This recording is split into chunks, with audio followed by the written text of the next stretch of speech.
Good morning students. BCom part first EFM subject में भारतीय banking और वित्तीय प्रणाली जो पुस्तक है उसमें आप सब वाणिज्यिक बैंकों के प्रकार, उनका अध्ययन आप लोगों ने अब तक समझा कि वाणिज्यिक बैंकों को किन किन भागों में बांटा जा सकता है और उन बैंकों को अनुसूचित बैंकों के क्या प्रकार है, कितनी उनकी शाखाएँ हैं, कितने संख्या है उन सब की, वो सब हमने विस्तार से चर्चा लास्ट की वीडियो में हम सब ने करी थी।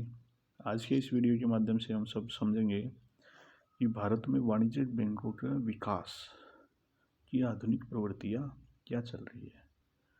मतलब जो ये वाणिज्यिक बैंक स्थापित हुए, इन सब को स्थापित होने से देश को क्या फ़ायदा हुआ, इनका राष्ट्रीयकरण किया गया, निजी क्षेत्रों में भी इनको खोला गया है, तो क्या क्या अपने को आज़ादी के बाद में इनसे प्रभाव देश में आर्थिक जगत में पड़े हैं, उन सब की विस्तार से चर्चा हम सब करेंगे।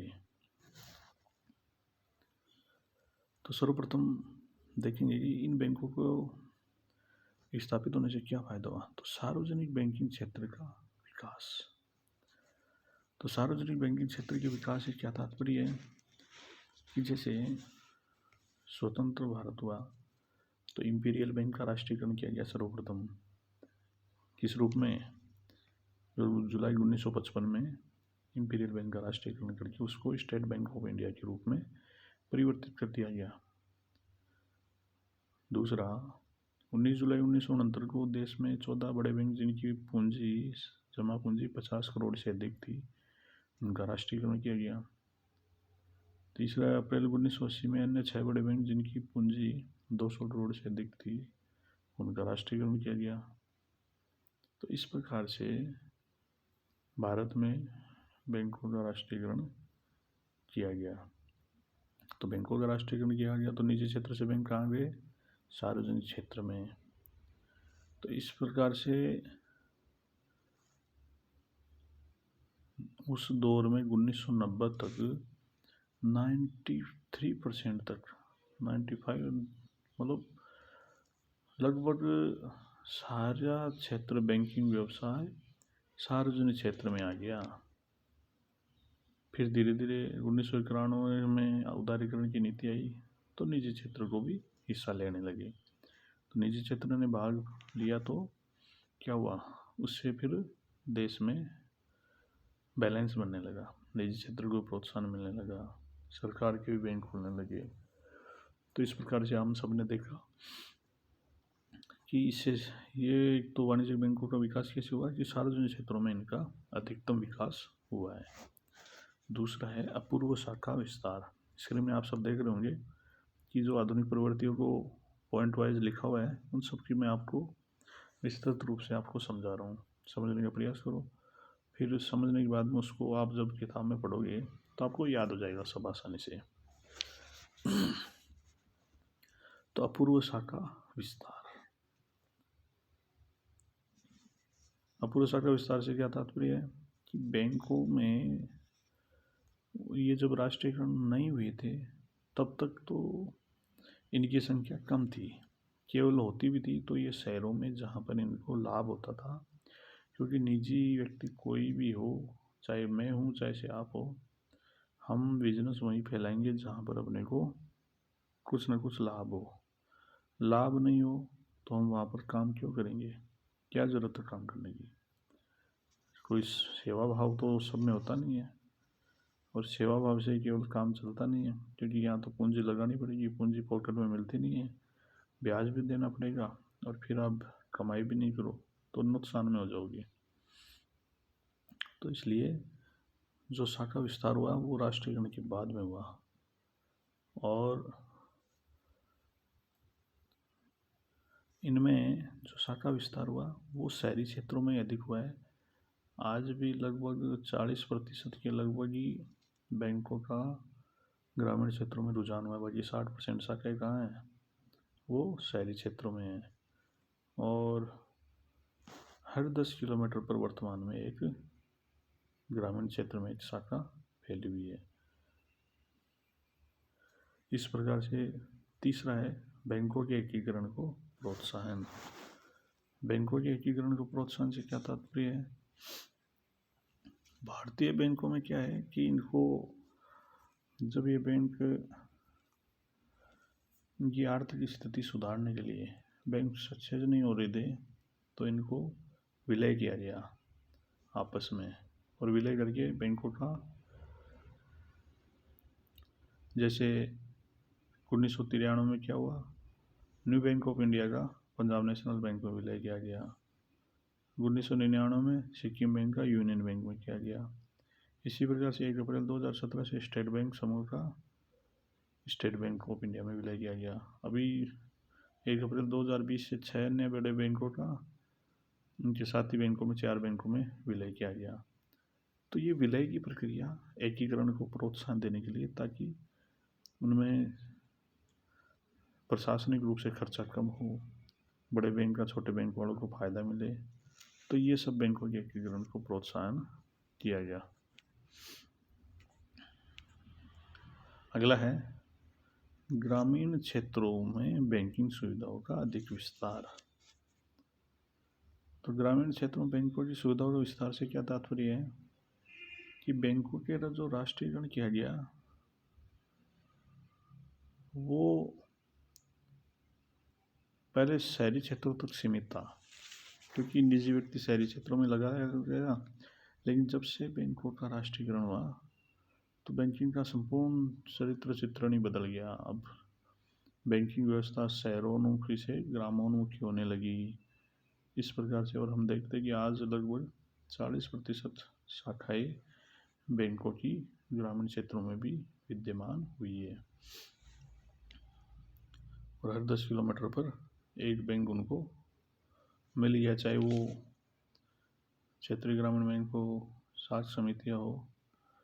और इस प्रकार से भारतीय ग्रामीण बैंकों की स्थापना, जो क्षेत्रीय ग्रामीण बैंक अधिनियम 1976, जिसमें 1975 को इनकी स्थापना हुई थी, तो इसके तहत ग्रामीण क्षेत्रों में अब खूब शाखा विस्तार हुआ है। अगला पॉइंट है जमाओं में अप्रत्याशित वृद्धि। जमाओं में अप्रत्याशित वृद्धि कैसे हुई? जैसे सरकार ने इनका अधिग्रहण किया, जैसे 1951 में अंत में बैंकों की कुल जमाएं 909 करोड़ रुपए थी, वही दिसंबर 2017 तक 1 लाख कितने लगभग 1,08,85,000 करोड़ के लगभग जमाएं भारत में हुई इन बैंकों में। तो इस प्रकार से बहुत अधिक विस्तार जमाओं में हुआ। क्यों हुआ? इसका भी कारण है। इसका कारण ये मान सकते हो कि लोगों में बढ़ती हुई बैंकिंग की आदतें, बचत की भावना, आकर्षक बैंकिंग योजनाएं, इसके साथ साथ है इन पर सरकार पर जनता का विश्वास जब हुआ तो लोगों ने क्या किया, अब अपने का पैसा डूबेगा नहीं, तो इसलिए लोगों ने अधिक से अधिक जमाएं करानी प्रारंभ की। शाख सुविधाओं का विस्तार। शाख सुविधाओं से तात्पर्य है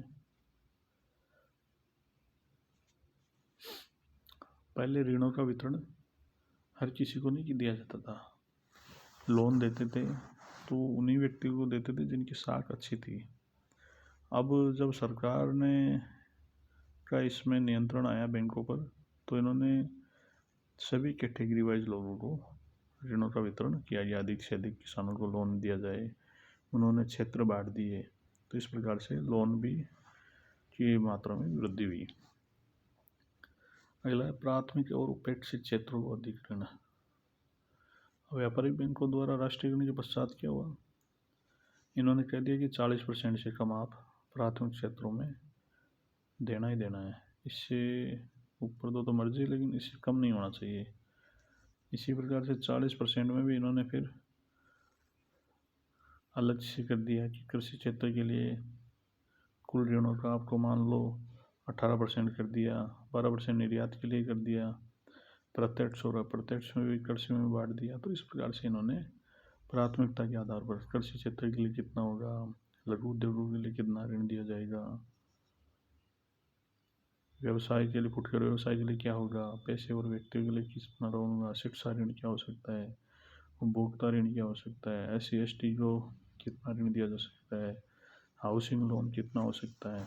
तो इन कारणों से जब प्राथमिक और उपेक्षित क्षेत्रों में ऋणों की सुविधाओं में अगर बंटवारा किया गया तो स्वाभाविक है अधिक से अधिक ऋणों का वितरण हुआ। निवेश जमा अनुपात। निवेश जमा अनुपात से क्या तात्पर्य है कि बैंकों के जब राष्ट्रीयकरण किया गया तो उसमें इनके पास जो इन्वेस्टमेंट था, ये अनुपात निवेश जमा अनुपात पहले से क्या था, 70 की तुलना में 23% था और यही 92 में बढ़ करके 40.4 हो गया। इस प्रकार से और 97, 98, 46.1% परिवर्तन हुआ। तो सकारात्मक रूप से इनमें निरंतर परिवर्तन हुआ। 2013 तक ये 44.29% हो गया। तो इस प्रकार से ये अनुपात बढ़ा है। अगला है पूंजी कोषों का निक्षेपों से अनुपात। इसके क्या तात्पर्य है, इसमें मतलब है कि बैंकों में जो पेड अप कैपिटल है और उनके कोष की जमा है, जो लोगों ने जमा कराए उनमें क्या कितना प्रतिशत है। तो 1951 में खुद की जमा है बैंकों की और उनके निक्षेपों में अनुपात 9%, वो वर्तमान में गिरकर 0.5% हो गया। इसका मतलब क्या हो गया, जन विश्वास में वृद्धि हुई है। लोगों की जमाई तो ज़्यादा बढ़ी है और खुद की पूंजी वो जितनी थी उतनी रखी उन्होंने। वैधानिक तरल अनुपात। तरलता अनुपात से तात्पर्य यही है कि पहले क्या है कि बैंकों पर अंकुश अधिक था RBI के द्वारा, तो उन्होंने कहा कि 40% तक ये था कि आप 40% खुद के पास हमेशा रखोगे। वो अनुपात कितना कर दिया वर्तमान में 19% के आसपास। जमा बीमा योजना, यह इंश्योरेंस पॉलिसी, इंश्योरेंस है एक तरह से। जब बैंक लक्ष्मी विलास बैंक है, प्राइवेट सेंट्रल बैंक है, ये 1960 के आसपास फेल होने लगे तो बैंकों की साख व्यवस्था डगमगाने लगी। लोगों का विश्वास बनाए रखने के लिए 8 जनवरी 1962 को जमा बीमा और साख गारंटी निगम की स्थापना की गई। अर्थात सरकार ने कहा कि RBI ने कहा कि हम ये जमा बीमा और साख गारंटी ये बना देते हैं, निगम की स्थापना कर दी ताकि छोटे जमाकर्ताओं को डर नहीं रहे। तो शुरुआत में इसमें 5,000 रुपये लिमिट रखी गई। 93 में इसकी 1 लाख कर दी और वर्तमान में 2 लाख रुपये है। तो ये 2 लाख रुपये तक की पूंजी आपकी सुरक्षित है, आपको कोई भय नहीं रहेगा। यहाँ तक अगर कोई बैंक फेल होता है तो आपका 2 लाख रुपये तक RBI देगा, बाकी को खुद को भुगतना होगा। रिजर्व बैंक का बढ़ता हुआ नियंत्रण। RBI का तो नियंत्रण पहले से जब शुरुआत में था तो RBI नहीं था, तब कोई अंकुश नहीं था। फिर RBI की स्थापना हुई, धीरे धीरे इन पर अंकुश बढ़ाना शुरू किया। उन्होंने इन पर निरीक्षण, अंकेक्षण, मर्जर, डीमर्जर, ये इन पर सरकार RBI के द्वारा इन पर नियंत्रण किया गया। अग्रणी बैंक योजना, लीड बैंक स्कीम क्या है, ये ऐप के नरीमन समिति के आधार पर बैंकिंग विकास के लिए हर जिले में लीड बैंक बना दिया। ये आपको इसे एक से अधिक 2 जिले दे दिए, 3 दे दिए, तो उनमें लीड बैंक कौन रहेगा, मतलब उस जिला में जिसकी ज़्यादा शाखाएं थी उनको लीड बैंक का उत्तरदायित्व सौंपा। अगला है नवीन आकर्षक योजनाएं। नवीन आकर्षक योजनाओं से क्या तात्पर्य है, इनसे तात्पर्य है कि आपको बैंकों के द्वारा आम जन को अधिक से अधिक लाभ पहुंचाने के लिए कौन सी योजनाएं सरकार के द्वारा बैंकों के द्वारा दी जाने लगी। तो उनमें है उपभोक्ता ऋण योजना, चलिष्णु बैंक योजना, नाबालिग बचत योजना, उपहार योजना, अभियात्रा बाद में भुगतान योजना, विनियोग सुझाव सेवा योजना, साख पत्र, कृषि पत्र ऋण, ग्राहक सेवा। इस प्रकार से ये आपको आकर्षक योजनाएं जो स्क्रीन में देख रहे हो, इनका संचालन किनके द्वारा किया गया, RBI के द्वारा किया। उपभोक्ता ऋण से क्या तात्पर्य है, भाई आपको जो स्कूटर, कार, मोटरसाइकिल खरीदने के लिए चालीसों बैंक यानी चलते फिरते बैंकों को, इन सब की विस्तार की चर्चा हम सब आगे की वीडियो में करेंगे। धन्यवाद।